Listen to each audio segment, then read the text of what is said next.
எல்லாமே குறிப்பிட்ட இடத்துல தான் நடக்கும். இப்போ கார்சினோமான்னு சொன்னோன்னா மோஸ்ட்லாக வந்து அடினோமா, கிளான்ஸ் இருக்கிற இடத்துல கேன்சர் வருது வந்து அடினோமான்னு சொல்லுவோம். அப்போது posterior zone or peripheral, posterior zone lobe or peripheral zone சொல்லுவோம். அந்த ஜோனில் வந்து மெஜாரிட்டி வந்து 70% ஆஃப் கிளான்ஸ் அங்கே ப்ரெசென்ட்டாக இருக்கிறனால அந்த லோப்பில் வந்து நம்ம அதிகமாக போஸ்டீரியர் 70% கிளான்ஸ் அதிகமாக ப்ரெசென்ட்டாக இருக்கிறனால அடினோமாவுக்கு அதிகமான பாசிபிலிட்டிஸ் இங்கே இருக்கும். இதே பெனைன் ப்ராஸ்டேட்டிக் ஹைப்பர்ட்ரோஃபி இங்கே மீடியன் லோப்பில் வந்து அதிகமான பாசிபிலிட்டிஸ் இருக்குது. இந்த கேஸ் ஹிஸ்ட்ரி படிக்கும்போது ஃபஸ்ட்டு சொல்லியிருப்பாங்க more than 50 ages, 50 or 55 ages. இதுக்கு ரீசன் வந்து மேல்ஸில் வந்து டெஸ்டோஸ்டிரான் ஹார்மோன் நமக்கு தெரியும். டெஸ்டோஸ்டிரான் ஹார்மோன் ஃபீமேல்ஸில் ஈஸ்ட்ரோஜன், ஃபீமேல்ஸில் மட்டும் ஈஸ்ட்ரோஜன் கிடையாது, மேல்ஸ்லேயும் small amount of estrogen produce ஆகும். டெஸ்டோஸ்டிரான் ஈஸ்ட்ரோஜன் ரேஷியோ தான் இந்த அபவ் 50 ஏஜஸ்க்கு மேலே பெனைன் ப்ராஸ்டேட்டிக் ஹைப்பர்ட்ரோஃபி வரதுக்கான மேஜர் ரோல் ப்ளே பண்ணோம்.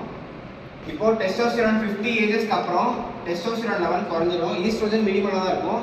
Compare to testosterone estrogen level முன்னாடி 50 ஏஜஸ்க்கும் அப்புறம் 50 ஏஜஸ்க்கும் ரேஷியோ வந்து மாறிடும். ஈஸ்ட்ரோஜன் ஸ்லைட்லி எலிவேட்டாக இருக்கும். ஈஸ்ட்ரோஜன் பாடியில் 3 இடத்துல ப்ரொடியூஸ் ஆகும். ஃபஸ்ட்டு டெஸ்டோஸ்டிரான் வந்து அரோமேட்டிசேஷன், நம்ம ஒரு கெமிஸ்ட்ரி படிச்சுக்கலாம், அரோமேட்டிசேஷன்ற ப்ராசஸால் ஈஸ்ட்ரோஜனாக கன்வெர்ட் ஆகும். அதுக்கு என்சைம் அரோமேட்டிசேஷன் ஏஸ் போட்டு அரோமேட்டேஸ் அப்படின்ற என்சைமால டெஸ்டோஸ்டிரான் ஈஸ்ட்ரோஜனாக பெரிஃபரல் டிஷ்யூவில் கன்வெர்ட் ஆகும். எங்கெங்கெல்லாம் கன்வெர்ட் ஆகும்னா மேஜராக ஃபேட் செல்ஸு, பிரெயின், லிவர், இந்த மாதிரி நிறைய இடத்துல டெஸ்டிஸில், இந்த மாதிரி எல்லா இடத்துலையுமே மைனராக டெஸ்டோஸ்டிரான் ஈஸ்ட்ரோஜனாக கன்வெர்ட் ஆகும் அரோமேட்டேஸ் என்ற என்சைம் மூலமா. அப்புறம் அட்ரினல் கிளாண்ட் நமக்கு தெரியும், அட்ரினல் கிளாண்ட்லேயும் minor amount of estrogen produce ஆகும்.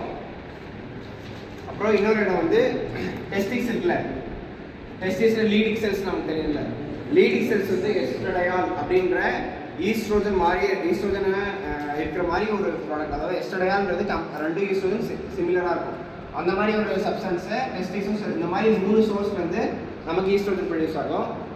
இப்போ இந்த ஈஸ்ட்ரோஜன் ப்ரொடியூஸ் ஆகிறதுக்கு இதுக்கு என்ன ரிலேஷன்னா, ஈஸ்ட்ரோஜன் ப்ரொடியூஸ் ஆகும்போது கிடைக்கிற ஒரு பை ப்ராடக்ட்னு சொல்லலாம். எதுனா டிஹெச்டி, டைஹைட்ரோ டெஸ்டோஸ்டிரான்றது ஈஸ்ட்ரோஜன் ப்ரொடியூஸில் கிடைக்கிற ஒரு பை ப்ராடக்ட்னு சொல்லலாம், இல்லை டெஸ்டோஸ்டிரான் கன்வெர்ட்டட்னு சொல்லலாம்.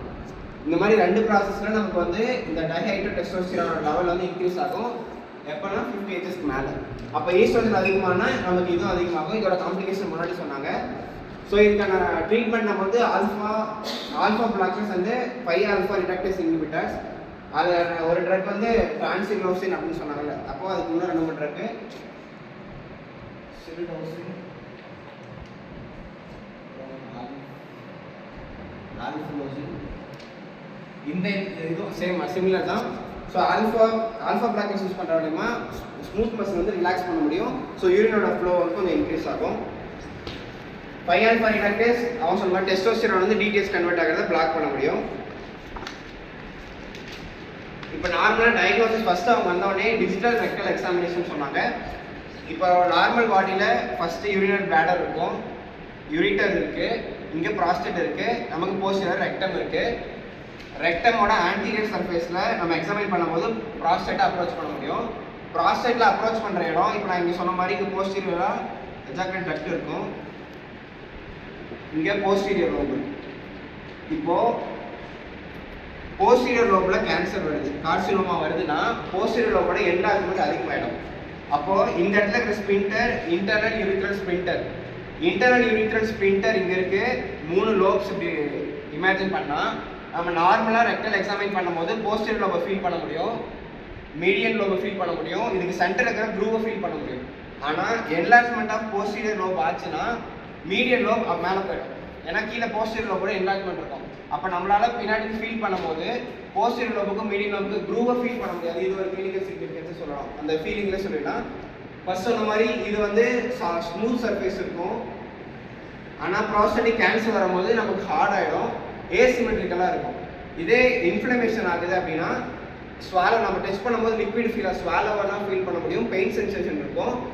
அந்த மாதிரி இருக்கிற கேஸில் யூரினில் வந்து அந்த இன்ஃப்ளமேஷன் எக்ஸ்கிரீட் ஆகும் வச்சுக்கோங்க. இப்போ அந்த யூரின் எடுத்து நான் கல்ச்சர் பண்ணோன்னா பாடியில் எங்கேனா இன்ஃப்ளமேஷன் நடக்குதுன்னா லிம்போசைட்ஸ், ஒயிட் பிளட் செல்ஸ் வரும்ல. ஸோ அப்போ கல்ச்சரில் நமக்கு லிம்போசைட்ஸ் இந்த மாதிரி இதெல்லாம் கால்குலேட் பண்ண முடியுமா, நமக்கு இன்ஃப்ளமேஷனாக என்னென்னு கன்ஃபார்ம் பண்ண முடியும்.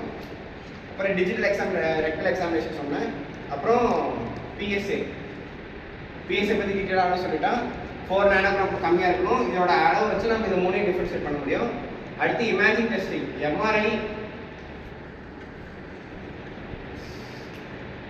டிரான்ஸ்ரெக்டல் அல்ட்ராசவுண்ட் எக்ஸாமினேஷன். டிரான்ஸ்ரெக்டல்னா ரெக்டல் மூலியமா ப்ராஸ்டேட்டை அப்ரோச் பண்ணி அல்ட்ராசவுண்ட் மூலியமா அதை இமேஜிங் பண்ண முடியும். ப்ராஸ்டேட்டிக்கோட கண்டிஷன் எப்படி இருக்குன்றதை நம்ம ரெக்டல் வழியாக போயிட்டு அல்ட்ராசவுண்ட் மூலியமா அதை செக் பண்ணலாம். இது ஒரு மெத்தட். அப்புறம் எம்ஆர்ஐ நமக்கு தெரியும். எம்ஆர்ஐ வந்து ரொம்ப அக்யூரேட்டான மெத்தட். கேன்சரோட ஸ்டேஜஸ், கார்சினோமா இருக்குது, எத்தனை ஸ்டேஜ் ஆஃப் கார்சினோமான்றது எம்ஆர்ஐ வச்சு பண்ண முடியும். இப்போ லேட்டஸ்ட்டாக மல்டிபர்பஸ் எம்ஆர்ஐன்னு ஒன்று இருக்குது. மல்டிபர்பஸ் எம்ஆர்ஐ டிஃபியூஷனு, டைனமிக் கான்ட்ராஸ்ட் மாதிரி நிறைய வச்சு எத்தனை ஸ்டேஜஸ் வந்து கண்டுபிடிக்க முடியும். அப்புறம் யூரின் அனாலிசிஸ் சொன்னால், அப்புறம் யூரினோ ஃப்ளோமீட்டர். இப்போ ப்ராஸ்டேட்டிக் என்லார்ஜ்மெண்ட் ஆகுதுன்னா யூரினோட ஃப்ளோ வந்து ஆட்டோமேட்டிக்காக டிக்ரீஸ் ஆகிடும். அப்போ யூரோ ஃப்ளோ மீட்டர்னு ஒன்று இருக்குது. யூரினோட ஃப்ளோவை செக் பண்ணுறது மூலியமாகவும் நமக்கு எந்த அளவு அப்ஸ்ட்ரக்ஷன் இருக்குது அப்படின்றத செக் பண்ணலாம். அப்புறம் சிஸ்டோஸ்கோப்பினா ஒன்றும் இல்லை, யூரிட்டருடைய மேலே அப்படியே வந்து வால் எப்படி இருக்குது, எங்கேயாவது அப்ஸ்ட்ரக்ஷன் இருக்கா அப்படின்னு பார்க்கறதுக்கு யூஸ் ஆகுது சிஸ்டோஸ்கோப்பி.